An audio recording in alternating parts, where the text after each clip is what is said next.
Bonjour à tous, c'est Brax, bienvenue sur le clan Knuckleson.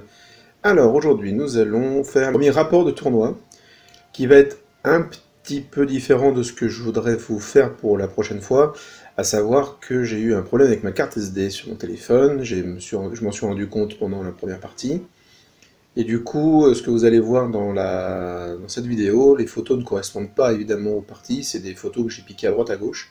Je remercie Moax et Resistant Battle encore de French Mercenary et Jérôme d'Asgard pour les photos, parce que je leur ai piqué avec leur accord évidemment, de façon à illustrer, pour pas vous laisser dans le flou et dans le noir pendant que je parle, mais évidemment ça ne reflète pas ce qu'il y a à table, et puisque j'avais ce problème de carte SD, je n'ai pas pris de notes, donc ça va être tout à la mémoire.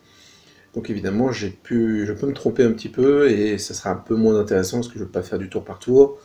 Je vais vous raconter brièvement mes 5 parties. Alors, c'était le premier week-end de septembre, hein, donc on attaque la saison 2018-2019 début septembre par un très très bon tournoi à la boutique d'Asgard, donc une filiale de la WAC Taverne qui se trouve à Rouen, au 8 rue Saint-Denis.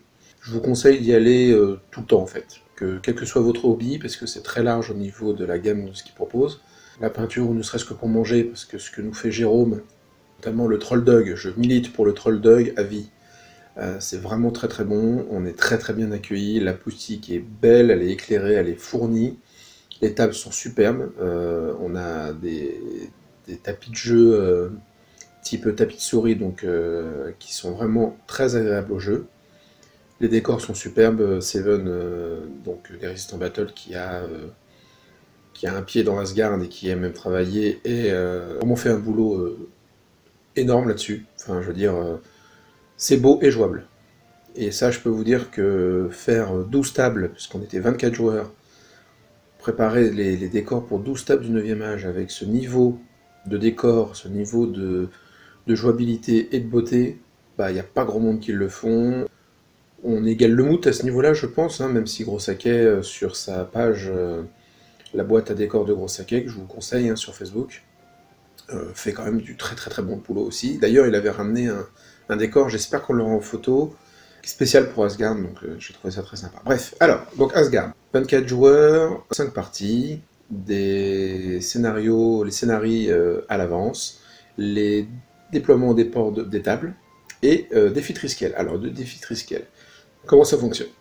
La première partie, le pairing est aléatoire, ou par défi, notamment via le Warfo.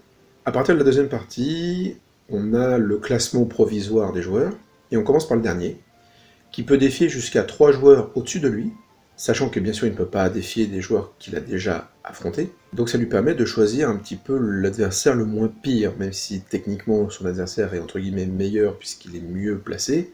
Ça permet quand même de viser une liste qui vous paraît peut-être plus accessible à la vôtre, sachant qu'on connaît, comme je vous l'ai dit, le scénario, donc ça peut beaucoup jouer. La seule inconnue, bah, c'est la table et le déploiement qui va avec. Donc voilà, donc le défi Triskel a fait ses preuves depuis très longtemps. On se taunte un peu pour esquiver tel ou tel joueur, pas parce qu'on n'aime pas le joueur, mais parce qu'on ne veut pas jouer son armée. Ou alors, donc on propose aux autres de le défier à la place, etc. Enfin bon, c'est très sympathique. Moi, je vais là-bas avec une armée de nains, évidemment, le clan Knuckleson, avec un triple objectif. Il me donne toujours 3 objectifs. 2 qui sont pour l'instant immuables et 1 qui varie. Ceux qui sont immuables, c'est le prix de peinture, quand il y en a un, évidemment. Alors, c'est pas par orgueil ou par prétention, hein. Je vise le prix de peinture, j'essaye d'avoir le prix de peinture, plus le prix de modélisme, en fait, hein, via le thème, la conversion, plus que par la peinture qui est table top, hein. Il y a pas de... Voilà. Je vise ne faire que 2 défaites, maximum. Évidemment, si je peux en faire moins, c'est très bien. mais jusqu'à maintenant ça n'est pas arrivé. Donc 2 défaites, et cette fois je visais un 12 de moyenne. D'habitude je vise le 10 de moyenne, étant donné que je m'en sors un peu mieux avec les nains, et que j'ai quand même pour but de m'améliorer et de viser des équipes, etc. Dans certains tournois. Il faut que je gagne ma place, et pour gagner ma place, il faut que je fasse des bons scores. Le 10 de moyenne n'est pas suffisant, donc je vise au moins un 12 pour commencer. Donc, je suis venu avec ma liste. Je vais vous raconter un petit peu ce que j'avais. Donc j'avais un roi, un king, alors je parle en anglais, hein. Un king général de l'armée sur Warthrone, avec la rune of Resonance, le shield Hearthstone, et des runes d'armes et de talismans, donc destruction, might x2 et shielding x2. Qu'est-ce que ça fait que tout ça? Alors, on va commencer par les runes. Destruction CLD 3 PV, might x2 ça me monte à force 6 à P3, et shielding x2 ça me fait une invulnérable à 5, un Aegis à 5, sachant que cet Aegis se cumule avec celui du bouclier et est stacké à 4+. Je rappelle vite fait, quand un nain est porteur d'un bouclier, pas forcément avec une arme de base, attention, c'est différent de la parade, il a une règle qui s'appelle le shield wall. Le shield wall donne une 6+ invue quand on est de face. Elle passe à 5+ invue quand vous êtes chargé. Donc là, vu que j'ai un +2 en Aegis, basiquement j'ai une 4+, et j'aurais eu une 3+ en réception de charge, mais c'est stacké à 4+. La Hearthstone, ça se pose une fois dans la partie. Bon, en gros, ça va annuler les bonus de flanc et de dos de l'adversaire. Ça me permet d'avoir la parade et le shield wall de tous les côtés, et ça me permet de faire des attaques de soutien de tous les côtés. Je vous laisse aller voir le livre d'armée des nains. Bon, la rune of Resonance, j'en parle un petit peu maintenant, j'en parlerai plus en conclusion. C'est un sort qui vous permet en gros de dédoubler un de vos sorts enfin, vous lancez votre sort sur une autre unité, et il se dédouble sur l'unité qui avait la rune of Resonance, c'est un sort qui reste en jeu. Warthrone, ça monte à +2 en armure, à 6 points de vie, ce qui est très très fort. Commanding présence à 18 pouces, donc mine de le 10 de co à 18 pouces, ça fait du bien, parce que le nain à 9 minimum, donc ok, mais quand on commence à prendre des malus, le +1 est pas négligeable. Et enfin, le Warthrone donne 2 grudge, en plus de celle du roi. Donc c'est, vous désignez une unité, ou un personnage, un monstre, peu importe, au début de la bataille, et toute votre armée a la haine contre cette unité, et les personnages qui sont dedans, ou ce monstre, ou ce personnage isolé, etc. etc. Là vous en avez 3. C'est très fort, parce que les nains sont quand même de bons combattants. Par contre, on n'est pas des combattants qui sont capables de faire un trou en une seule charge. Souvent on se fera charger en plus, et finalement la relance pour toucher le premier tour, bah, c'est bien, mais ça ne vous dédouane pas de réfléchir quand vous sélectionnez vos sorts à la rune of Reckoning, celle qui permet de relancer pour toucher et qui est active à votre tour et au tour de l'adversaire. Voilà. Donc disons que c'est un très très bon bonus, mais ça fait pas tout, la haine. Hein. C'est pas la haine des Beast Earn qui récupère tous les tours sur un test de co. Donc ça c'était pour le roi, c'est 790 points, donc par contre c'est sûr que quand il tombe vous donnez quasiment 1000 points. Par contre, tant qu'il est en vie, vous gardez un sacré paquet de points. D'autant qu'il va pas être tout seul et qu'il va être évidemment dans la fameuse Death Arnen qui est très compliquée à tomber. Alors, ensuite nous avons un Runic Smith pour 410 points. Donc le Runic Smith, hein, basiquement, Channel à 1, il donne plus 1 en AP et l'ARM 1 à son pack. Donc rien que ça c'est bien. Évidemment on lui paye les Battle Runes, donc il a 3 sorts. Je rappelle que les nains n'ont que des band spells. Il a un shield évidemment pour pouvoir profiter, pour avoir une armure à 3+, et profiter du shield wall. Et il a la Rune of Devouring, Grounding et Dragon Breath. Donc Dragon Breath, comme son nom l'indique, c'est un souffle, le fameux souffle force 4 AP1, qui depuis la 204 ne peut plus être utilisé à plus de 1 par phase de combat. Alors attention, phase de combat, c'est phase de combat corps à corps. En tir, en contre-charge même, on peut utiliser tous les souffles que vous avez dans votre armée, il n'y a pas de problème. La Devouring, vous laissez passer un sort, enfin vous ne le dissipez pas, et vous le détruisez pour le reste de la partie. Et Grounding, ça annule tous les sorts présents sur l'unité du Runic Smith, ainsi que sur les unités au contact avec lui. Enfin avec son unité. Donc du coup, ça fait que bah, vous battez pendant un long combat, hein. Évidemment c'est concomitant avec la Holstone, vous balancez la Holstone, vous balancez la Granding. Certes, vous n'avez plus de bonus, mais alors tous les sorts qu'a pu passer votre adversaire ont disparu, et les nains sont résilients par nature, plus encore avec la Holstone, donc voilà. Le combo est facilement trouvable. Donc il coûte un peu cher, mais il est extrêmement efficace, et je vais dire presque nécessaire dans le cadre d'utilisation d'une Death Star. On a besoin de la Grounding, sachant que la Grounding ne peut être portée que par un Running Smith. Suit un Tan BSB avec un shield, l'Aether Icon, qui donne une RM1 ou qui rajoute un +1 à la RM déjà existante. Vous comprenez la combo avec le Running Smith. Il a Shielding x2 et le Dragon Breath également. Et pour finir les personnages, Longville of Power. Je ne sais pas comment on fait pour ne pas la jouer. Je veux dire, c'est 185 points, c'est indémoralisable, ça a 5 points de vie, une RM de 2, une 5+1 vue, ça a 3 sorts automatiques, sachant que les sorts, évidemment, chez les nains, je vous rappelle, sont répétables, hein, évidemment, ce sont des bonnes spells, à 36 pouces. Bon, voilà, donc je comprends pas qu'on ne puisse pas la jouer, ou alors c'est dans une optique où on a 0 perso, à part un général, parce qu'il en faut un, mais sinon, si on joue de la magie, il faut une Longville of Power, je vois pas... C'est tellement fort, c'est même capable d'encaisser une charge de King Eater, hein, du cannibale ogre. Tout seul, il est pas sûr de se le faire, hein, Longville. Comme d'Igor qui arrive en embouche, c'est pas sûr qu'il se la fasse. On passe aux bases. Alors, en base, aficionados des gros packs, hein, j'espère m'en sortir quand je testerai avec des plus petits, mais là voilà. Donc, 30 Greybards, pour 720 points, état-major complet, shield et l'Aether Icon. Donc là, si vous comprenez bien, tous les persos, sauf Longville évidemment, vont se retrouver dans ce pack. La fameuse Death Star naine, qui ici va se retrouver à RM3, sachant que les nains de base donnent +1 à la valeur à atteindre des sorts. Donc c'est presque une RM4. Mais presque un -4 quand vous visez cette unité. Alors certes, elle ne risque pas grand chose face au blast, bon, du 4 plus de sauvegarde d'armure, bon. Mais tous les sorts qui déjà visent les persos pour leur enlever des points de vie, tous les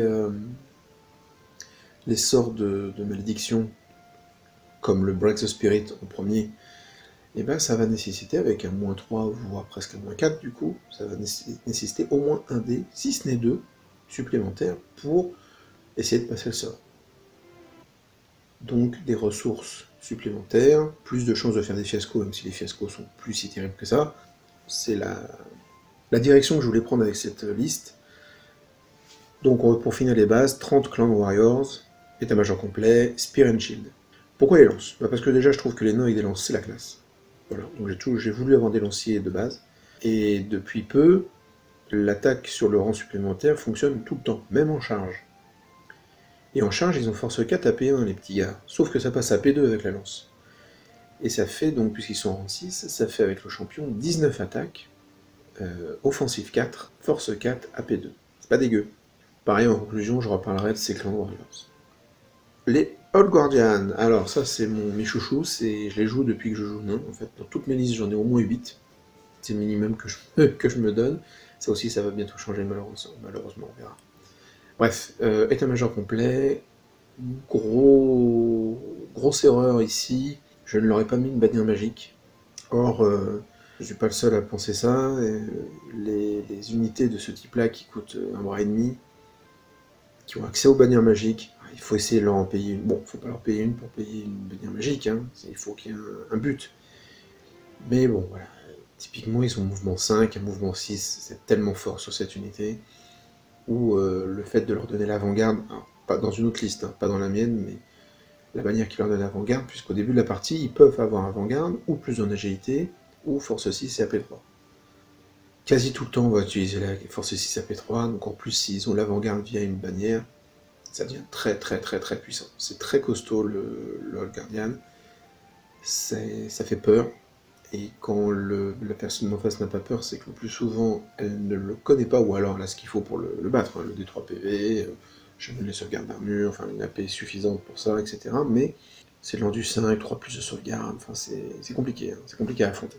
Des mineurs, 10 mineurs, alors avec un musicien, le musicien n'est pas obligatoire. Genre, je l'ai vu à l'usage, il n'est vraiment pas obligatoire, par contre, bon, ça, vu que c'est une scoring, si elle arrive à temps, ça reste quand même intéressant d'avoir l'option du musicien pour les refos, pour aller choper un objet un peu plus rapidement. Ils sont armés de pistoles, donc ils peuvent tirer dès qu'ils arrivent. Hein. Vu que c'est quick to fire, c'est de la force à taper 2, bon. Et les parade weapons. Alors les parade weapons, c'est un choix. C'est un choix les parade weapons, dans le sens où bah, vous n'avez pas le bouclier, donc vous n'êtes qu'à une 5 plus de sauvegarde, vous n'avez pas le shield wall, mais normalement c'est vous qui chargez et pas le contraire, et ça leur donne une offensive de 5. En plus de balancer 15 attaques, offensive 5, force 5 en charge, AP2. Pour 10 petits gars, je trouve quand même que 275 points, sachant qu'ils arrivent en embouche, qu'ils sont scoring, ça commence à faire beaucoup, et qu'ils ont au moins une phase de tir quand ils arrivent, qui peuvent faire des trous, ou qui peuvent faire des blagues parfois. Quoi. Donc, j'ai eu tendance, hein, je ne veux rien vous spoiler, mais même dans mes parties d'entraînement, j'ai eu tendance un petit peu à avoir trop confiance en leur capacité, à les surestimer. Ça ne va pas tout faire, contre une dizaine de dryades, ça se fait en balle, clairement. Parce que la dryade va quand même taper avant vous, même si vous la chargez, et qu'elle est capable de vous trancher en deux. Quoi. Voilà. À 5 plus de sauvegarde, faut pas l'oublier. Et on finit avec 2 bombers, donc des steamcopters qui sont bombers. Bah, ça tire, ça va, les bombes, ça peut te faire le café, mais comme c'est pas permis, c'est la touche auto, pour peu que vous tapiez un 4, un 5, voire un 6, vous en balancez une dizaine dans une unité, au choix des elfes tirailleurs qui ont presque pas de sauvegarde, et en plus c'est AP1, donc au pire si elle est 6+, elle saute, et le mec en face il a un PLS, parce que sur un 4+, bah, c'est un mort, et on est qu'à la phase de mouvement, donc ça bouge beaucoup, c'est costaud, ça a que 3 points de vie, alors je dis que 3 points de vie, c'est bien, hein, mais bon, ça saute rapidement, voilà, ça fait un très bon redirecteur, très bon chasseur, ça peut pousser les unités qui fuient, parce que c'est un très bon mouvement de 8, c'est un très bon mouvement pour les nains, on ne se moque pas là-bas, dans le fond, les elfes, voilà, donc c'est un très bon choix, ça coûte un peu cher, 210 points, mais ça les vaut, franchement on n'est pas volé. En règle générale, on n'est pas volé chez les nains. Faut être honnête, on a un très bon livre d'armée, il est stable depuis très longtemps, ils font des petites modifs, des petits ajustements qui sont nécessaires à mon sens. Les nains qui se plaignent de leur livre d'armée, non. Pour cette première partie, moi je suis à fond, je suis à parier à Luthorus, donc Zach, qui est un très très bon joueur, qui m'a défié. C'est vrai que ça fait longtemps qu'on n'avait pas joué ensemble, parce que la dernière fois qu'on avait joué ensemble, c'était en V8, pour vous dire. Donc voilà, et puis bah, étant donné que moi je trust plutôt les fins de classement, voire milieu de classement, et que lui est toujours en tête, on a peu de chance dans les tournois classiques de se retrouver. Donc là il m'a défié, j'ai bien évidemment accepté, ça me fait plaisir de jouer contre lui, même si je vais certainement prendre très cher, ça je le sais. Donc on est sur Hold the Ground, Frontline en déploiement, la table 12. En magie, je vais prendre double Gleaming, double Résilience, une Reckoning, une Resolve. Alors, Gleaming, c'est le Art Target Distracting, Résilience, -1 pour être blessé, Reckoning, relance pour toucher, Resolve, c'est un mouvement magique de 6 pouces. Zach va avoir en magie le 1, le 3, le 5, le 6. Alors pour les sorts, c'est de souvenirs, hein. Je vous dis tout de suite, pour tout le reste du rapport, il est possible que je me trompe, c'est d'après ce que je me rappelle, ce qui a été lancé. Son général, c'est un chaman, Wisdom Master de la pyromancie avec un banning scroll. Il joue une triplette de Mammoth Hunter, 2 qui sont Leader of the Pack avec Parade Weapon. Donc Leader of the Pack, ça leur fait un soc de 50, ça leur permet d'aller avec les chars, là, avec les Sabertooth Tiger, notamment. Et le troisième Mammoth Hunter a aussi une Parade Weapon, il est Scout, Dragonfire Gem, Talisman of Shielding. En base, il a 5 Tribesmen, musiciens et bannière avec la bannière de discipline, évidemment, qui vont être le chausson du chaman. 4 unités de 3 bruisers, dont 1 avec étendard. Je suppose que c'est pour les points. Ou peut-être pour... non, parce que le standard des ogres leur permet d'avoir le Lookout Sir avec 3 figurines, avec... Ah, je sais plus, il faudrait aller voir, j'ai un trou de mémoire. Mais du coup, ça fait peut-être la petite unité de repli pour le chaman. 2 Yeti, 2 fois 1 Saboto Stagger, 3 bombardiers. Donc les 3 bombardiers, c'est typiquement l'unité qui peut sacrifier à tout moment. Mais c'est quand même super relou parce que c'est à 3 tirs et que ça peut nettoyer un chaff, ça peut. C'est chiant. C'est chiant, voilà, c'est pas comme quand les ogres en joue 6, faut qu'ils les protègent un petit peu, etc. Là, les 3, s'ils meurent, ils s'en foutent. 3 Kiniteurs, donc les fameux cannibales, ça arrive en embouche, c'est très très costaud. 2 Scratapultes et 2 Slave Giant avec Iron Fist. Donc voilà, donc beaucoup de pauses avec Andu 5, et évidemment, à MSU, j'en ai affronté un la veille, donc le vendredi soir quand on arrivait à Asgard, j'ai affronté Titi, donc encore. En MSU de Red Elf, je me suis pris une talasse, je me suis pris un 2, voilà. Le MSU c'est vraiment pas pour cette liste, je peux absolument rien faire contre un MSU. Ça tourne autour, ça arrête pas, ça fait des charges combinées, au bout d'un moment avec tous les bonus, ça craque, hein. Je suis pas forcément steadfast tout le temps. Donc voilà, donc, très très compliqué. Alors, la partie en gros. On est sur Underground et c'est ce qui va me sauver un peu, du moins c'est ce qui me sauve au niveau du plan. Le plan c'est de tout faire pour avoir le scénario. Il faut que je marque ces 3 foutus points de Underground, et même s'il me prend tout le reste tout autour, il va me faire un 17-3 et ça va transformer en 14-6. Et en plus, il n'est pas dit qu'il arrive à prendre la DS, donc il y a moyen de faire quelque chose. Bon. C'est un plan qui ne s'est absolument pas déroulé sans accroc. Premièrement, je ne me suis pas assez déployé en ligne, comme Titi me l'avait conseillé la veille, face aux 2 Scratapultes. Et on m'a dit, enfin, je savais, hein, face à la pyromancie, je veux dire, c'est de la P0, c'est de la force 4. Le seul truc que je dois dissiper, ce sont les lames, qui donnent plus 1 pour blesser, et bon, attaque enflammée magique, mais ça on s'en fiche. Le plus 1 pour blesser sur une Scratapulte, c'est la fin du monde. Il me blesse sur 5, là il me blesse sur 4. Mais voilà, moi je me suis dit, plutôt que de risquer de rien dissiper sauf les lames et encore de me rater sur la dissipation, je vais le laisser passer sur un tour, je vais encaisser le tir comme il faut, quoi, et je vais le casser avec la Devouring, et comme ça, on n'en parle plus. C'est un mauvais plan. Clairement, c'est un mauvais plan, puisque c'est ce que j'ai fait au tour 2. Alors c'est un mauvais plan, couplé avec le fait que j'étais pas assez en ligne, attention. Et il va pas faire un jet hors stat, alors on joue pas stat hammer, hein, je vais pas m'étendre sur les... on a eu la chance, pas de chance, etc. Sur 6 tours, ça se lisse, la chance. Disons qu'il n'y a pas eu d'échec à ce moment-là, pas beaucoup de... Pas mal de blessures, mais pas beaucoup de Lethal Strike.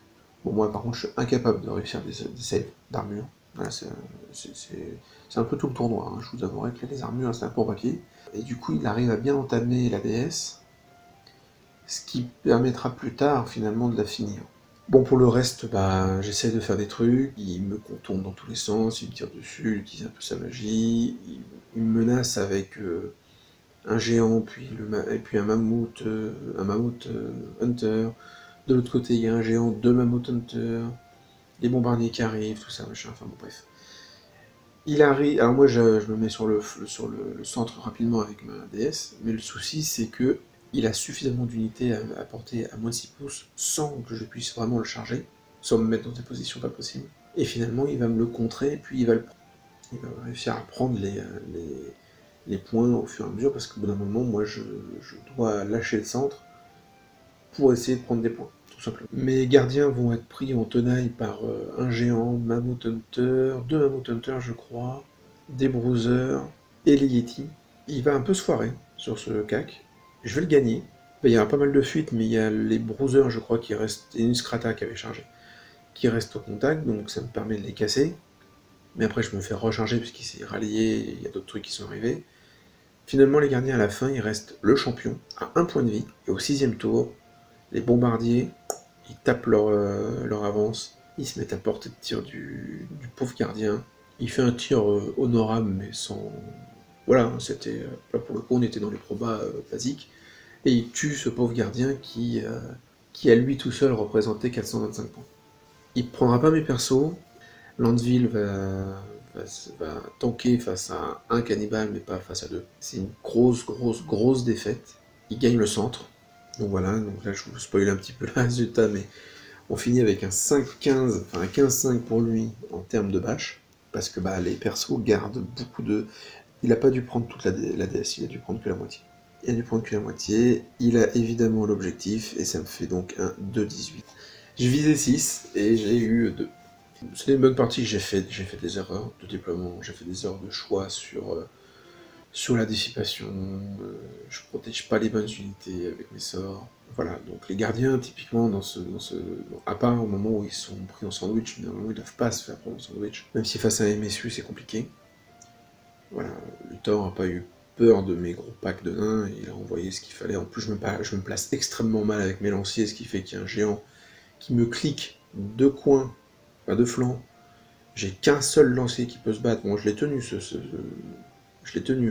combat, mais au bout d'un moment, bah, ça craque, je fuis, il me rattrape. Quoi.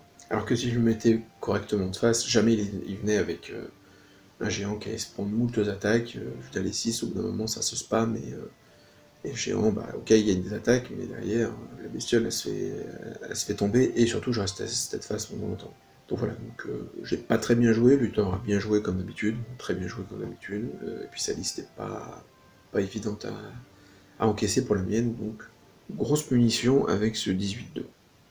Je me retrouve donc dans le fond du classement, évidemment, mais je ne suis pas dernier pour autant, puisqu'il y a eu des 20-0. Et je me fais défier par Ercetin, donc, qui est un joueur que j'avais eu le plaisir d'affronter il y a 2 ans, je crois, qui jouait Warrior of Darkon. Et là, il vient avec des Beast Earl. Sa liste, comme vous voyez, il y a beaucoup de monde. On a un Centaur Chieftain, Period Weapon, Throwing Weapon, avec la Crown of Horns, donc c'est ce qui lui permet de... donc c'est général, c'est ce qui lui permet de faire réussir automatiquement les tests de fureur primitive, donc ce qui leur permet d'avoir la relance pour toucher. Centaur Chieftain, Period Weapon, Throwing Weapon, Agor's Affliction, Centaur Chieftain, PSB, Period Weapon, Throwing Weapon, Crown of Wizard King, Centaur Chieftain, Period Weapon, Throwing Weapon, embouche pour le dernier personnage. Nous avons un Soothsayer, Wizard Master du chamanisme. En base, 2 packs de 23 Wild Horns, avec musicien, étendard, bannière en discipline, pardon. Throwing Weapon, embouche. 10 Mongrel Raider, embouche et scout. Et 11 Mongrel Raider. 2 packs de 14 Centaures, Period Weapon, Throwing Weapon, dont un avec un Totem Bearer, le Bloodhorn Totem, et la bannière de discipline, qui va bien sûr accueillir tous les personnages. Et on continue avec 2 x 10 Longhorn, musicien Albard d'embouche, et 2 x 5 Gargoyles avec le Scout. Voilà, donc encore une armée. Donc malheureusement, j'ai aucune photo de son armée, je crois, parce qu'il venait juste à peine de mettre les trois couleurs pour pouvoir la jouer. Couleur, c'est du brun, du noir, du bleu, donc du bleu sombre, donc c'est très compliqué à rendre en photo. Ça va être compliqué, hein, clairement. Même si je me suis mis en plus, je crois, je m'étais mis en plus sur cette liste, parce qu'on est sur Capture the Flag. Et moi, par mes mineurs que je peux faire sortir vraiment à l'autre bout de la map pour éviter qu'il soit pris, vu qu'il n'a pas de tir et pas de blast, moi je pense que je peux prendre le scénar. Après, il va me tourner autour, il est rapide, il va me prendre en tenaille. On se déploie en marcher une colonne. Mais ma magie, j'ai double gleaming, double résilience, double reckoning. Et le Soothsayer, il a le 1, le 2, le 5, le 6. Très vite, je me dis que j'ai pas d'autre choix que d'être agressif, parce que il faut pas que je le laisse se placer, et surtout, il faut pas que je le laisse placer ses embouches, qu'elles arrivent, qu'elles sortent, qu'elles se placent, etc., et qu'il fasse je ne sais pas combien de charges multiples. Donc je fonce tout droit, avec la DS, face à son pack où il y a tous les personnages. Le Soothsayer, lui, est dans les 10 mongrels, qui est, par rapport à moi, en haut sur ma droite. Bon, la magie du chamanisme, voilà, je dissipe la bête à chaque fois. Il tente les insectes, mais j'arrive à planquer mes bombeurs pour pas qu'il puisse les voir, et donc il peut pas les viser avec son sort, ou alors il est trop loin parce qu'il s'est vraiment déployé très loin. Là où ça va commencer à craquer pour lui, malheureusement, c'est quand j'ai un même bomber qui arrive à passer au-dessus de son unité, de son unité de centaure sans personnage. Je lâche la bombe, et je fais 5 morts. Déjà, bel exploit, avec de la force 3 à P1, on est content. Il va rater son test de commandement, relançable, puisqu'il était à portée de GB à ce moment-là, et il va fuir. Cette unité va ne pas se rallier, et à mon tour, le fameux bomber qui s'était mis sur le côté, donc qui était loin du reste de l'armée Mist Earl, sera quand même à portée pour le charger, et là il va faire, je sais plus, 10 ou 11, peu importe, bref, il sort de table. Donc en fait, en 2 tours, j'ai sorti déjà 14 centaures sans qu'ils aient absolument rien fait avec un bomber. J'avais prévu de les gérer avec mes gardiennes, du coup les gardiennes, eux, ont eu le temps de se retourner pour faire face à tout l'embouche qui va arriver, et ce qu'ils vont faire, en fait, ils vont stacker, je crois que même qu'ils vont prendre un pack de corps. Bon, moi je tourne sur mon propre pivot avec sur mon propre centre, je veux dire, avec ma Destar pour essayer de choper les centaures qui me tournent autour. Je claque mes 2 souffles en phase de tir. Je crois que je tue 2 centaures. Je suis maudit des souffles, hein. Clairement, j'en parlerai dans la conclusion, mais je suis maudit des souffles. Pour le malheur de mon adversaire, il y a 2 unités, une de Longhorn et celle de Mongrel, qui vont mettre 3 tours à arriver, ce qui va me permettre de gérer les embouches assez facilement. Et en fait, mes mineurs vont arriver derrière les Mongrel avec le Soothsayer. Je tire dedans, le tour d'après je charge, le Soothsayer va fuir. Je suis obligé de fuir la charge de dos des gores qui sont arrivés en embouche. J'arriverai pas à avoir j'arriverai à avoir le Soothsayer, mais à la toute fin. Par contre, les mineurs vont réussir à se rallier, vont charger les gores qu'ils fuyaient au début, et au dernier moment, je vais réussir à tomber le pack qui était en ligne de 3, donc il n'était pas steadfast. Il va finalement perdre et fuir, il sera rattrapé, donc ça me donnait autre chose qui me donne des points. Son personnage en embouche, il l'a oublié toute la partie. Il n'était pas placé avec les autres unités en embouche sur son espèce de plateau qui était au sol, il l'avait posé sur un petit meuble à côté. Mais à culpa, c'est une chose que j'aurais dû me rappeler tous les tours, puisque l'embouche est une règle obligatoire, puisque c'est must have. Ça n'a pas changé la game, je suis même pas sûr que ça ait changé le résultat final. À partir du moment où le pack de 14 sans personnage fuit, et que j'ai des gardiens pour empêcher ces embouches de venir embêter ma Destar, bah il n'y a pas grand chose qu'ils puissent faire, parce que bon, les gargoyles vont se faire défoncer, enfin je crois qu'ils chargent un bomber avec 2 gargoyles, ou avec 3 gargoyles j'arrive à les tuer, ou il en reste plus qu'une, mais bon elle servira plus à rien. Il aurait pu utiliser un chaff, et je crois qu'il l'envoie sur une unité. S'il les envoie sur les mineurs quand ils se sont ralliés. Comme les mineurs se sont ralliés, la gargoyle survivante me charge de dos, on va se découper. Hein. Mais après, oui, ça aurait pu être une solution pour me maintenir ici. Bon. Et je pense qu'il aurait pu la placer devant pour me rediriger un tour. Donc voilà, donc c'était pas évident pour lui à partir du moment où il y a l'une de ces 2 unités principales qui se carapate sans avoir rien fait, juste face à 210 points de bomber. Bomber qui va servir encore pour le reste de la bataille, en plus, hein, parce qu'il n'est absolument pas blessé. Je gagne 14-6 à la bâche, parce que je finirai... Enfin, on va finir par faire ce fameux combat avec son unité principale, qui va se faire meuler par la Destar, et qui... non, pas par la Destar, par les lanciers. C'est par les lanciers qui les tiennent, qui le retiennent, etc. La Destar qui arrive de flanc, et voilà, c'est fini. Les personnages s'enfuient, sont rattrapés, c'est terminé. Et du coup, bah, évidemment, j'ai perdu aucune de mes scorings, et lui en a perdu 4, 5, 4. Donc évidemment j'ai l'objectif, et je passe donc à 17-3. Une belle victoire qui me fait bien plaisir, parce que ça me fait bien remonter dans le classement, ça me fait bien remonter, mais justement c'est un peu le problème, c'est que j'arrive dans le ventre mou, même dans le bas du ventre mou, et qu'il y a suffisamment de personnes avant moi qui peuvent me défier, qui ont des listes qui ne me vont pas. Et bien sûr, c'est ce qui va se passer pour la 3e et dernière ronde du samedi. On est sur King of the Hill, je serai sur Refused Flank sur la table 10, et je serai opposé à Pepito, et c'est Kingdom of Ekiten. Alors Kingdom of Ekiten, sur Refused Flank, j'en ai marre. Je dois vous avouer que depuis que je joue au 9e âge, les rares fois où j'ai affronté Kingdom of Ekiten, je suis toujours sur la diagonale, comme s'il n'avait pas assez de mouvement. On est sur King of the Hill, je vais mélanger les pinceaux, alors est-ce que je suis fatigué ou pas, j'en sais rien. C'est un scénario que j'ai pas assez joué, donc là je paye mon manque d'entraînement. Je le comprends mal en fait, sur le décor qu'on doit choisir, le décor qu'on doit empêcher l'autre d'arriver, et le décor qu'on doit prendre nous. Je mélange les pinceaux, ce qui fait que je vais pas réussir à jouer le scénario.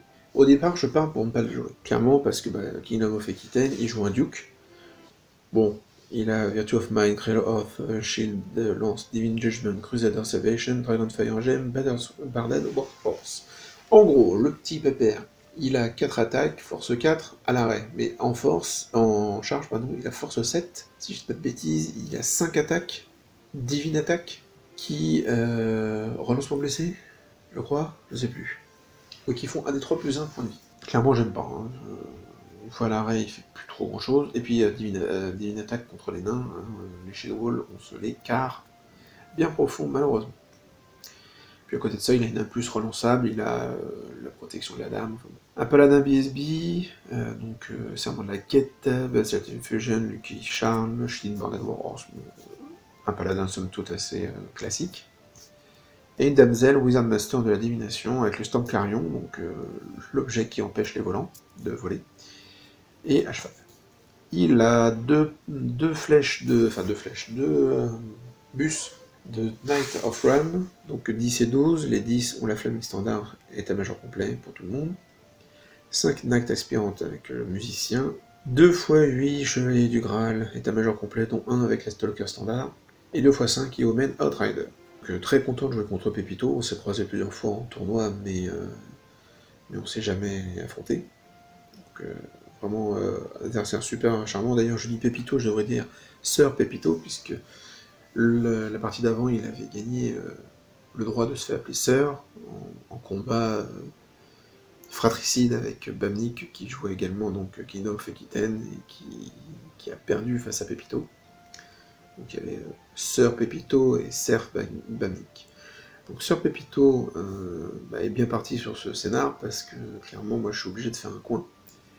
Je fais mon bunker nain en me disant je vais devoir encaisser ces grandes charges en espérant qu'il n'arrive pas à faire des multiples charges dans mes unités. J'ai un affront qui m'aide pour faire ça. Et puis voilà, bon après j'ai mis mes gardiens sur ma gauche, donc ils sont pas vraiment dans le bunker en fait, ils sont un peu dos à mon bord de table. Évidemment, il va envoyer une unité de Chevalier du Graal avec le général. Le général, 5 attaques qui vont toucher sur du 3, qui vont blesser sur du 2, qui vont faire et qui vont bien sûr m'annuler ma sauvegarde, et qui vont faire des 3 plus 1 PV par attaque. Et attention, pour chaque attaque qui réussit, ils pourront relancer une. Il peut annihiler tout le régiment, mais il peut tellement faire mal que c'est l'auto-break je sors et c'est fini. Donc il va la faire sa charge, évidemment. Alors que le reste de l'armée avance, on va dire, de façon groupée, pour éviter de se prendre des gentillesses naines dans la tête. Et donc je me prends la charge, je me dis, allez, j'ai réussi à passer un -1 pour être blessé au tour d'avant, il va me blesser que sur du 3, il y a moyen que... Et la Pépito se foire, mais se foire grandement, puisque le seigneur tout seul, je crois, il tue peut-être un gardien, et en tue pas 2 en tout cas, ça c'est sûr. Parce qu'il a besoin des attaques qui sont pas géniales non plus, des autres chevaliers, pour me tuer 2 gardiens. Il me tue 2 gardiens en tout, et je crois qu'il me blesse un 3e. Et moi derrière, en plus d'avoir tenu ça, parce qu'après maintenant il est au corps à corps, et il est stacké à 4 attaques force 4. Il fait plus rien, Pépère, à part tanker, parce que par contre il est très dur à tomber. Je tue 5 chevaliers. Ouais, je crois que c'est ça, je tue 5 chevaliers. Donc, je crois que même je suis pas sûr, mais je crois que je gagne le combat, ou je le perds de peu, mais bon, j'ai le roi avec la BSB à portée, donc évidemment je tiens. Je vais prendre tous ces chevaliers, et le duc va finir par fuir et être attrapé. Je suis obligé, moi, donc, libéré de ce tueur de gardien, qui n'en est pas un, finalement. Avec la déesse, je peux être un peu plus agressif. Il va me donner, bien sûr, les Yeomen à manger, mais j'arrive à charger, à lancer des charges sur les Knights of the Realm, donc ils sont obligés de Chevalier du Royaume, parce que mon anglais est pas forcément génial tout le temps. Donc je charge les Chevaliers du Royaume qui fuient, pour éviter, parce que bien sûr s'ils sont impactés par la déesse naine, c'est du 10 ou du 9 sur les dés. Mais si j'arrive à la caser, alors son régiment il est pété en un tour, voire en 2, c'est même pire parce que du coup je me reformerai à son tour, et après je peux rentrer dans ses lits, je peux vraiment faire le bordel. Là où je me suis trompé, c'est qu'en ayant vu ça, les mineurs arrivent au tour 3, donc ils sont encore scoring. Mais ils sont arrivés suffisamment tard pour que je sache que j'ai encaissé la charge du duc, c'est jouable en fait, je peux jouer le scénario. Sauf que je me trompe de cible en fait, de décor à viser. Moi j'aurais dû aller dans la forêt que lui devait défendre, et lui défendait la ruine. Et je suis allé dans la ruine. Sauf que je peux pas l'empêcher de la prendre la ruine. Et évidemment il va retourner un de ses packs, il va me dézinguer. J'aurais pu tenter de faire des choses avec les mineurs, mais voilà. Bon, je me suis emmêlé les pinceaux sur King of the Hill, ce qui fait que je vais perdre le scénar alors que j'aurais pu pas le gagner, attention, mais j'aurais pu l'annuler. Et là, c'est clair que c'est trop tard en fait, il est tour 5, quand je peux commencer à sortir de mon bunker, je suis un nain, Il y a quand même des chevaliers en contre-charge qui pourront peut-être venir m'empêcher de prendre la forêt, donc c'est mort. Malheureusement c'est mort. On va aller chercher cet objectif. Voilà, on se... Bon, il a tenté des trucs après avec ses chevaliers pour essayer de me prendre des points, mais les bombers ont encore fait leur taf, quoi. Donc en se mettant en contre-charge, en essayant de chasser la BSB qui était sortie toute seule, enfin bref. Je lui ai donné matière à réflexion, il a tenté des trucs, il a vu que ça marchait pas, il a rapatrié tout le monde au chaud. Je prends les Knights aspirantes aussi, il me semble. Je prends pas mal de points, lui c'est surtout qu'il me prend pas grand chose en fait. Et donc je gagne 15-5 à la bâche, c'est un 12-8 pour moi du coup, puisque Pepito réussit à avoir l'objectif. Voilà pour le samedi, donc je finis avec 2 victoires et une défaite, c'est plutôt pas trop mal. Je finis surtout avec 31 sur 60, donc en fait je finis avec un 10 de moyenne pour le moment, donc c'est assez incroyable quand on a vu le 2 arriver. Le dimanche, ronde 4, hein, je suis défié une fois de plus. Ah oui, par contre, j'ai été défié tout le week-end. Par Tuttle. Donc Tuttle qui est un résistant avec qui je joue assez souvent. Clairement, j'étais le meilleur match-up pour lui. Donc il a bien fait de me défier. Hein. C'était pas... il a fait un choix intelligent. On se retrouve sur Breakthrough et sur le déploiement Dawn Assault. Donc avec... un tiers de la table à gauche ou à droite, on ne peut pas se déployer, et sur la table 13. Donc, Tuttle, lui, il joue un Forest Prince sur Dragon des Forêts, avec une armure Light Armor, Curse of the Black Stag, Sylvan Blade, Spirit of the Whirlwind, Lucky Charm, Hellshot. C'est un mec qui se défend très bien. C'est un gros policier, c'est un sac à poing, pas tant que ça en fait. Un dragon avec un elfe un peu énervé dessus.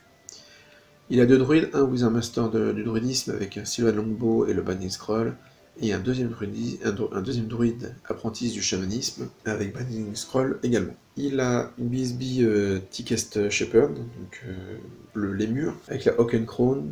En base, il a 3 fois 14 archers avec musicien, il a un Forest Eagle, 5 Ticket Beast avec le champion, 5 Kestrel Knight, champion étendard avec Predator Pendant, qui leur donne Distracting au premier tour de combat, c'est super chiant. Et 10 Sylvan Sentinelle avec Scout.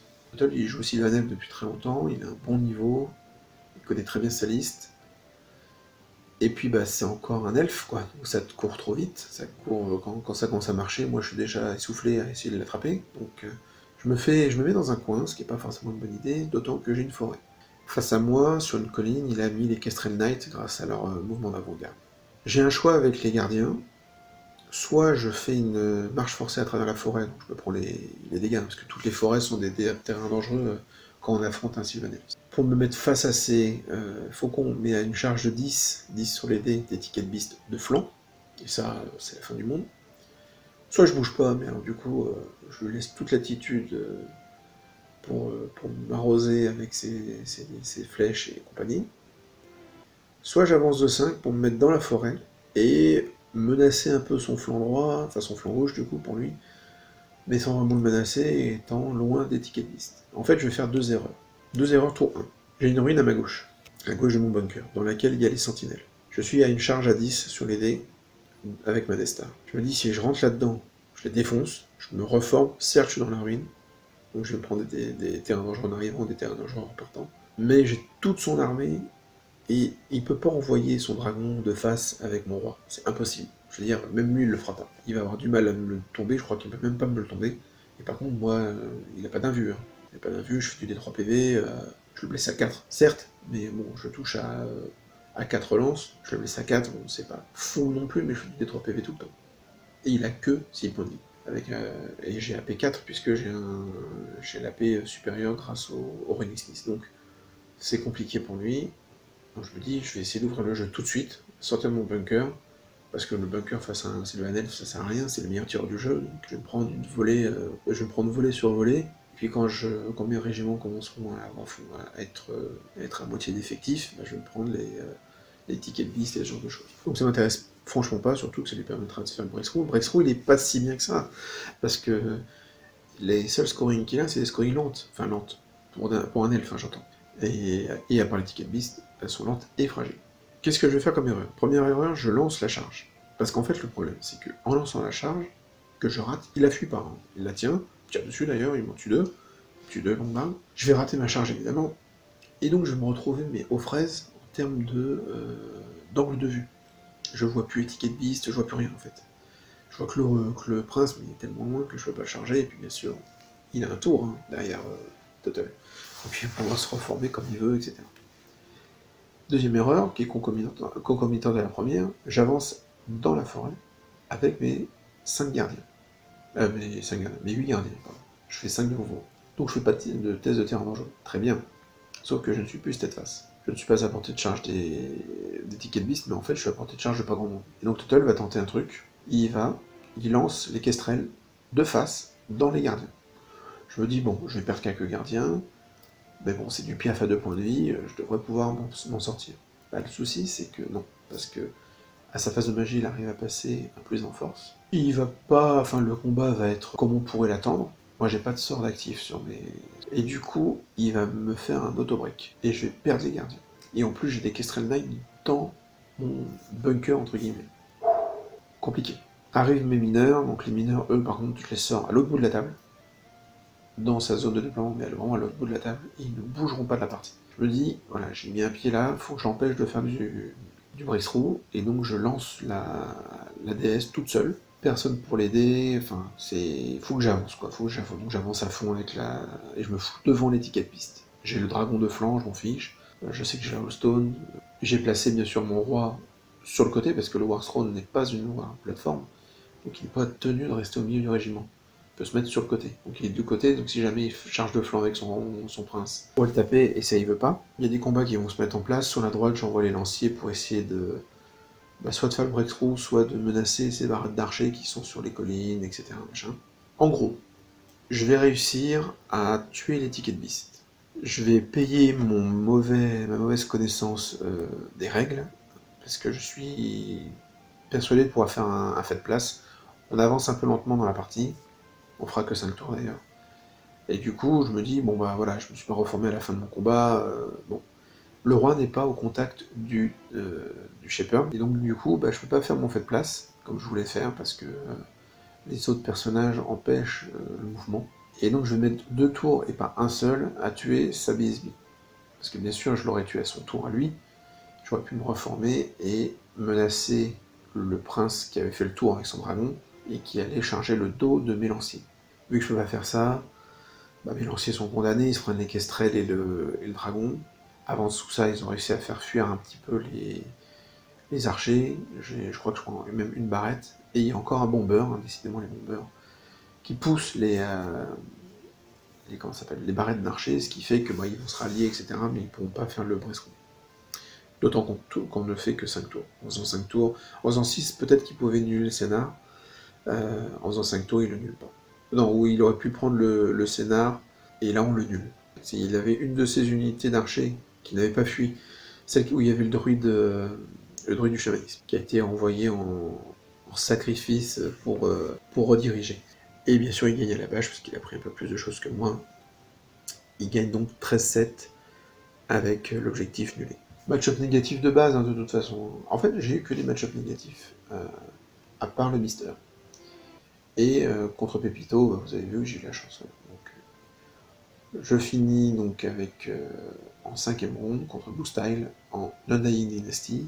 Pareil, c'est pas un bon match pour moi. Il joue un pharaon avec un shield Heavy Armor, Shieldbreaker, Lucky Charm, Death Mask of Teput, Basalt Infusion et sur un chariot. Il a un Descultier Arc, Wizard Master of Evocation, Hierophant, Soul Conduit, Sacré d'Auroclass. Le Soul Conduit, c'est ce qui lui permet d'avoir toujours la même carte, une carte spéciale de magie, à laquelle il rajoute des Veil Tokens. Souvent, il a souvent 3D de plus. Mais de son propre aveu, lui, il pense ne plus la jouer parce que bah, il y a certaines cartes qui, si elles tombent bien au bon tour, en fait, hein, typiquement la carte où il y a 5D mais 9 Veil Tokens, ça peut permettre de faire du lourd, quoi. Et les Sacrés d'Hourglass, ça leur permet de relancer les jets d'incantation quand il les lance à 2D. À côté de ça, il a 21 squelettes, musiciens standards avec banner de Relentless Company. 2x5 squelettes scout, donc c'est des cavaliers légers. 2x6 Skeleton Chariot, avec état-major complet, Legion Charioters, je sais plus ce que ça fait. Et un avec le Flaming Standard, 2 catapultes, un Dread Sphinx, donc c'est celui qui vole et qui fait du multi-PV mais que sur les gros, 2 Battle Sphinx. On est sur Spoil of War, refusé de flank, table 15. Donc, moi j'ai pris Gleaming, Résilience et Resolve, parce que j'ai besoin du mouvement pour essayer de choper le scénar. Lui a l'évocation, il a le 1, le 4, le 5, le 6. On a une énorme colline au milieu.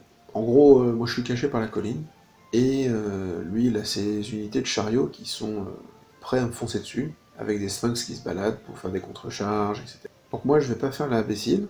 Au début je voulais faire ça, hein. Je voulais monter tout de suite sur la colline, prendre les objectifs, me barrer. Je suis un nain, je peux pas faire ça face à des mecs qui sont chariots. Donc j'attends. Je le tente vis-à-vis des sphinx. Lui, il ose pas trop approcher, bon, il place ses chariots, son trait de sphinx, etc. Les catapultes tirent, me tuent mes 2 bombers tour 1, comme ça c'est fait, on n'en parle plus. Et puis voilà, on va se regarder un petit peu en fait, parce qu'on n'ose pas y aller. En fait, c'est au premier qui va, c'est le premier qui se fait charger, qui va prendre cher, parce que les chariots, s'ils sont chargés, s'ils ratent une charge lointaine et que moi je peux les contre-charger derrière, j'arrive avec de la force 5, je parle pas du roi, hein. Le roi, dans les chariots, il se fait plaisir. Mais, donc voilà, donc le style il est conscient de ça, donc il va plutôt m'envoyer ses sphinx. À mon tour 2, il y a les mineurs qui débarquent, je les fais débarquer dans le dos d'une catapulte. Phase de tir de psychopathe, je tue une catapulte. En un tour. Voilà. Fin.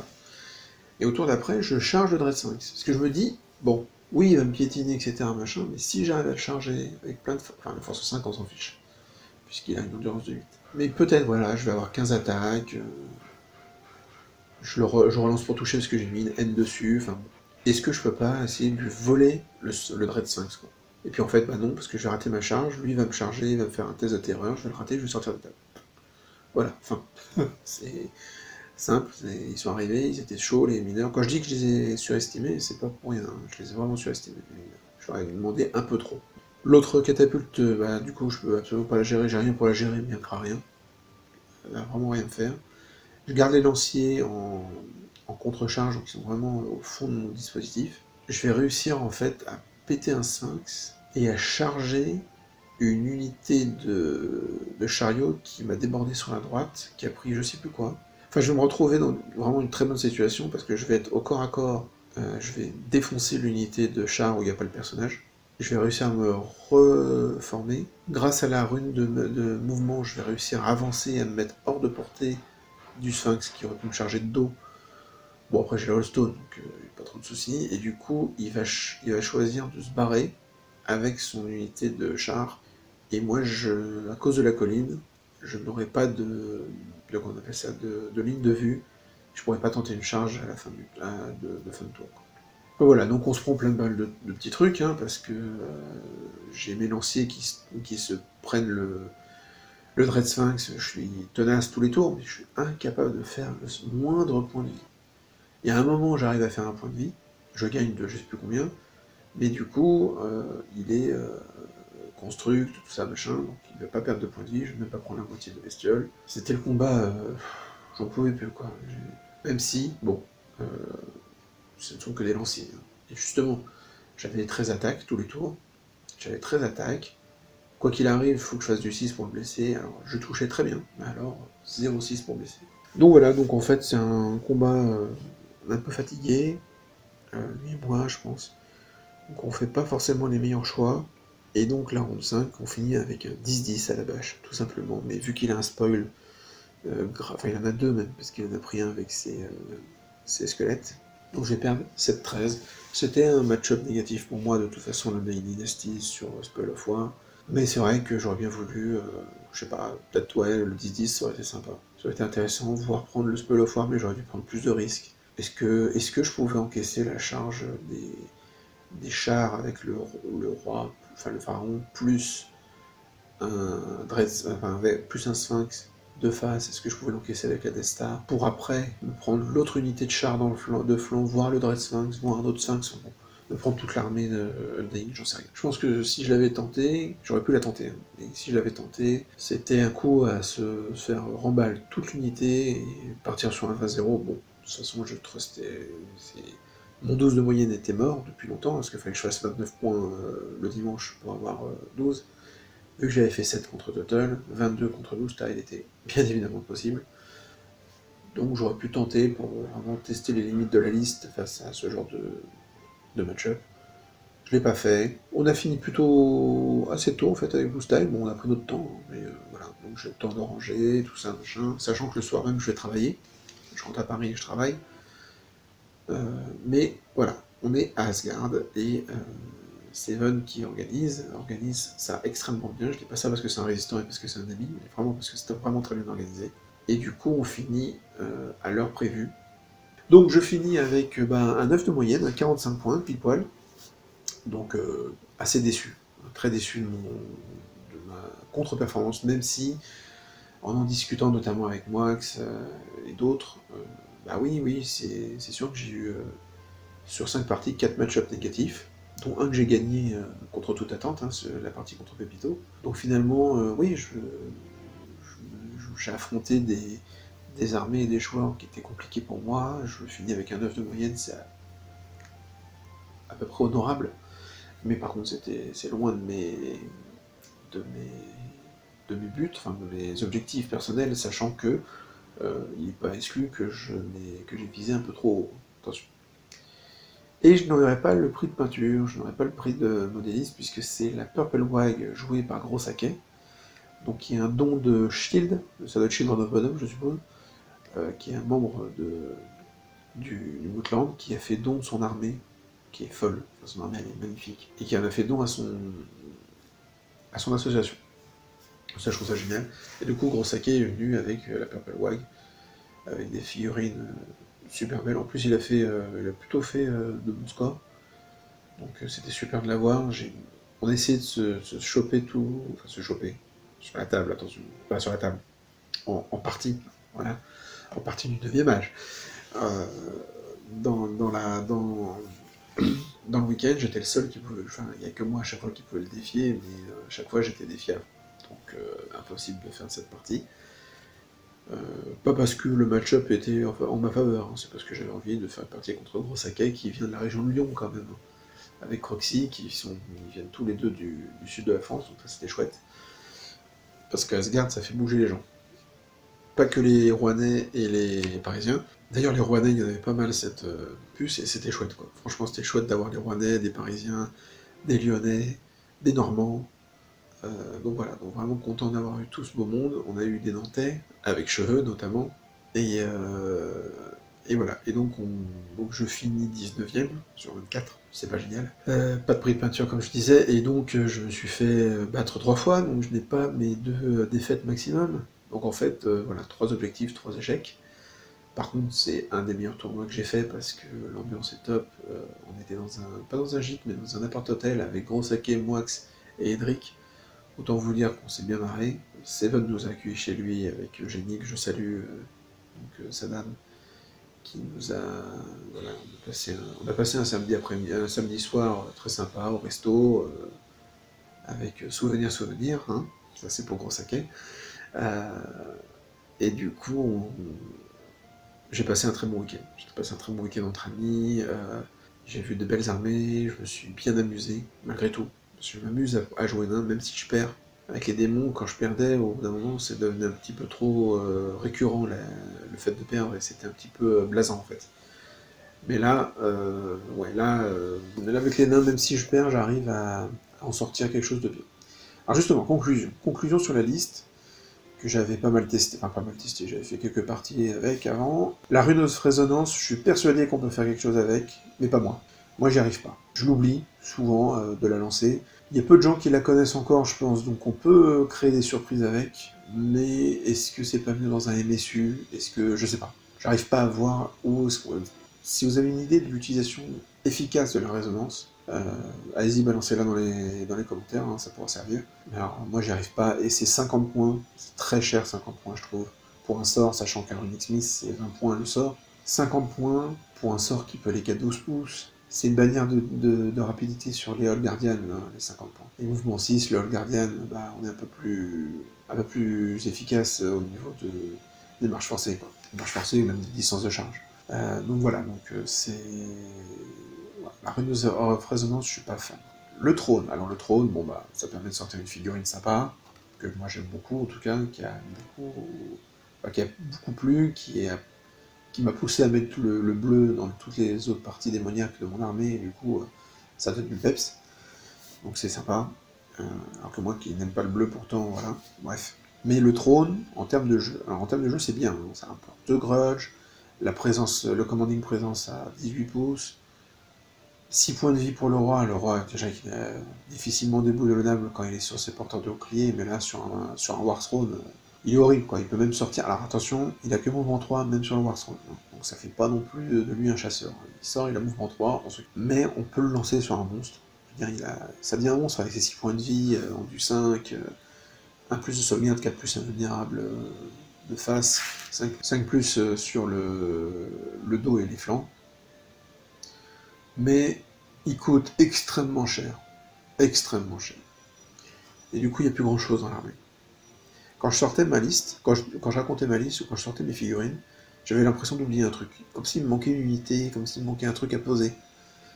Et c'est juste parce que les points pris par le roi sont énormes en fait. Ils sont justes, hein. Attention, je dis pas que le trône est trop cher, au contraire. Il faut ce qu'il est, mais est-ce que ça vaut le coup de l'utiliser? Je sais pas. Ça permet plein de trucs, hein, le trône. Il faut voir que quand on vous charge de dos, bon bien sûr vous avez la stone, mais c'est surtout que bah, une fois qu'on a grignoté, que l'ennemi a grignoté les quelques greybards qui font le fond de votre régiment, bah, le roi il est en contact par le dos en fait. Et donc il peut balancer toutes ses attaques sur le truc qui est dans le dos. Donc ça permet ce genre de choses, ça permet de protéger tout un flanc de votre Destar en le plaçant sur le côté, puisque je rappelle que c'est pas une War Platform. Vous pouvez le mettre où vous voulez dans votre régiment. Donc ouais, non, je pense que c'est une bonne chose. Après, malheureusement, bah, ça prend beaucoup de points, mais c'est logique, hein, c'est concomitant, c'est un peu comme pour les gens qui peuvent jouer le dragon, quoi. Ils jouent le dragon, donc oui, vous avez un dragon dans la liste, mais du coup ça prend beaucoup de points. Bon bah là, le trône, on va dire que c'est le dragon nain, quoi. Pour le reste, bah, le build du roi, il est bien, je veux dire, force 6 AP3, 3 PV, 1 plus de sauvegarde, 4 plus 1 vue, avec l'endu 5 du roi, son offensif, défensif 7, enfin, le 10 de co, on est bien, quoi, le 10 de discipline, on est très bien. Alors, le pari de l'ARM. Le pari de l'ARM, il est payant, dans le sens où, bah, je l'ai vu, ça a fait chier pas mal de monde, parce qu'à chaque fois ils disaient « Ah ouais, merde, j'ai moins 3 pour caster sur ton unité, avec le plus 1 donné par le nain, enfin, dans la tête des gens, ça fait un moins 4, c'est presque ça en fait, mais c'est pas totalement un moins 4. Il est bon, pour régler le problème, il le compte comme un moins 4, et un 4, c'est presque 2 dés en fait, un 4. Hein, parce que vous n'êtes pas sûr de faire 4 quand vous lancez un dé. Une chance sur 2, hein.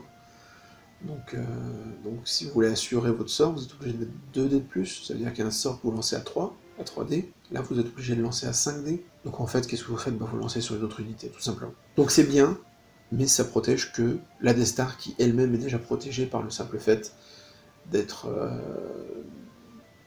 difficilement prenable par les unités ennemies. Donc en gros, l'ARM ça fonctionne, ça prend que 50 points, puisque en fait c'est les 50 points les 2 fois 25 d'Etherical Code. Donc c'est pas ça qui va changer, je veux dire, si vous avez besoin de 50 points, vous virez la Rune of Resonance. Par contre, ça prend les 2 slots de bannières magiques, qui pourraient être notamment des bannières de mouvement, que ce soit la bannière de rapidité ou de la Relentless Company, ce qui permet de pallier le mouvement des nains, parce que oui, on a une marche forcée à 9, ok, mais il n'empêche que pour aller prendre des objets ou pour faire des charges, c'est compliqué. Bannière de rapidité, sur les 9, faut pas oublier que ça fait mouvement 4, donc déjà on se remet à niveau par rapport aux humains et la plupart des autres bestioles du genre, et en plus on a une marche forcée à 12, qui est quand même pas mal. À voir pour l'ARM, je pense que je vais m'orienter vers autre chose pour les prochaines listes, peut-être que j'y reviendrai, je sais pas. Bon, le Runic Smith lui est nickel, l'Anvil on n'y touche pas, Les bases. Alors les bases, il faut savoir que je dépassais. Et je dépassais de beaucoup. Je dépassais de plus de 150 points. Et bah, quand on dépasse les bases et qu'on n'a pas les meilleures bases du monde, c'est qu'il y a un souci. Surtout quand on a des choses très bien en spécial. Attention, hein. Le guerrier nain n'est pas mauvais. Ça tank, c'est l'an du 4, c'est l'offensive défensif 4, discipline 9, ça a une 4 plus de sauvegarde quand vous mettez le bouclier. Ça a que force 3, ça c'est le souci. Et que 30 lanciers, finalement, ça fait pas peur à grand chose. Et du coup, bah, alors c'est que 530 points, ou c'est 530 points, parce que c'est quand même de tranche, hein, cette histoire. Mais du coup, bah, vous n'avez pas beaucoup de latitude vis-à-vis des objectifs, et vous faites peur à personne avec 30 lanciers.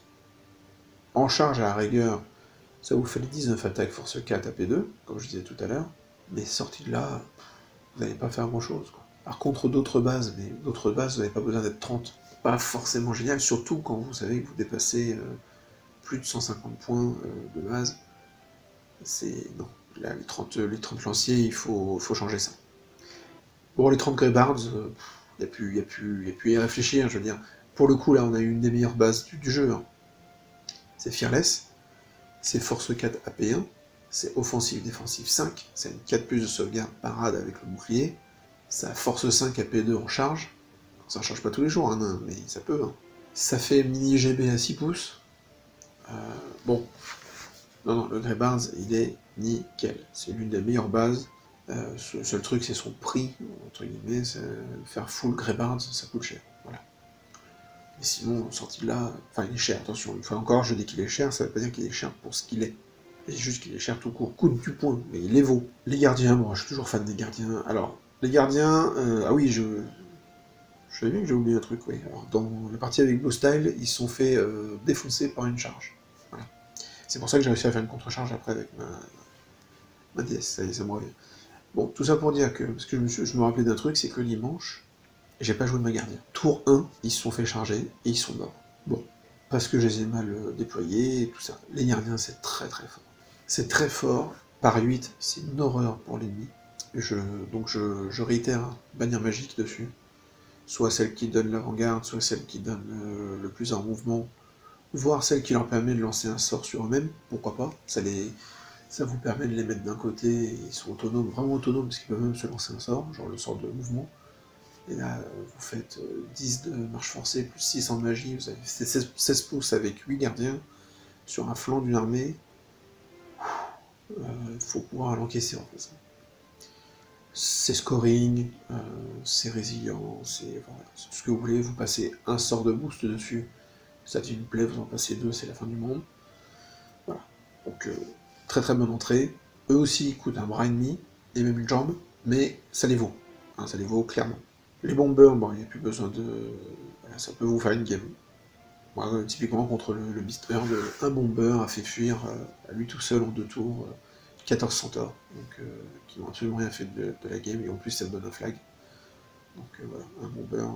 Et puis bah, contre le Daily Nasty, ils sont morts tour 1 face au catapulte, bah, parfois, voilà, hein, c'est 420 points qui partent. Mais...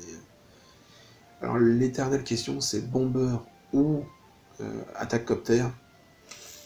Écoutez, pour l'instant j'ai joué avec le bomber, donc je peux difficilement vous parler de l'intérêt de l'un ou de l'autre vis-à-vis de l'autre. C'est 35 points de différence. À voir, parce que c'est vrai que ça fera pour 70 points dans l'escarcelle si on prend les attaques coptères plutôt que les bombers, donc à voir, évidemment c'est ce que je vais tester bientôt, donc je pourrais peut-être plus vous en dire, vous dire à quel point les bombes m'ont manqué. Toujours est-il que les bombers, j'en suis extrêmement content. Les mineurs, bah pareil, très bonne unité, je les ai surestimés comme je l'ai dit plusieurs fois, mais c'est une très très bonne unité, c'est scoring, ça attire, ça fait mal, alors ça c'est la configuration qu'utilise Max, Parade Weapon et Pistol, ça coûte cher, hein. Attention, c'est 7 points de plus par mineur. 5 points pour le pistolet, 2 points pour l'arme de base supplémentaire, enfin le Parade Weapon. Mais ça vous fait une unité qui est hyper polyvalente. Elle arrive, elle tire, elle est scoring, au corps à corps elle se défend, en charge elle est horrible, 15 attaques. 15 attaques, offensive 5, force 5, AP2. Qui vous arrivent dans le dos, hein. Attention, c'est des trucs qui arrivent pas en bouche qui font ça. C'est très très compliqué pour le mec en face. Après, il y a peut-être essayer des versions avec le bouclier pour le côté plus résilient, mais du coup, là ça serait le bouclier et pistol, ça leur fait une 4 plus de sauvegarde, le shield wall, la parade au corps à corps, tout en gardant le tir Est-ce que les pistolets sont vraiment nécessaires? Bah, si vous ne mettez pas les pistolets, ça devient vraiment qu'une scoring pour aller choper une machine de guerre encore à corps, ce genre de choses, mais vous avez moins de latitude en fait. Alors que quand ils ont la bonne idée de sortir tour 3 voire 4, et les mineurs, bah, la partie elle est déjà bien engagée et vous pouvez peut-être décider de les utiliser autrement que simplement arriver dans le dos de l'ennemi pour prendre une machine de guerre ou pour prendre une petite unité qui n'avait pas prévu que vous allez sortir là. Donc voilà, la liste j'en suis content, il y a des défauts, comme j'ai dit, le dépassement des bases qui sert à rien en fait, il n'y a pas de raison de dépasser les bases ici. Et le horrible manque de mobilité, alors qu'en main on peut être très mobile. Je parle pas forcément des listes full avant-garde, hein, mais entre tous les volants qu'on a qui permettent non seulement de faire du mouvement, mais en plus de se placer. Voilà, un peu statique comme liste, hein, forcément. Donc qui ne peut pas supporter le MSU. Voilà, c'est tout pour aujourd'hui. Donc c'était le retour d'Asgard. Très très bon tournoi. Je remercie énormément Jérôme et Seven pour l'organisation, l'accueil à Asgard, la nourriture, les tables, le fonctionnement, tout était vraiment génial. Et puis bah, merci à mes 5 adversaires parce que j'ai passé 5 bonnes parties. Encore une fois, depuis le 9e âge, ça fait très longtemps que j'ai pas passé une partie où j'ai pas apprécié mon adversaire. N'hésitez pas à vous abonner, à partager pour ne rien louper, et puis partager pour qu'on fasse connaître le 9e âge, parce que c'est quand même un putain de bon jeu, quoi, quand même. Merci à tous pour me suivre, je vous dis à très bientôt sur le clan de Norgelson. Cette putréfaction sur vous.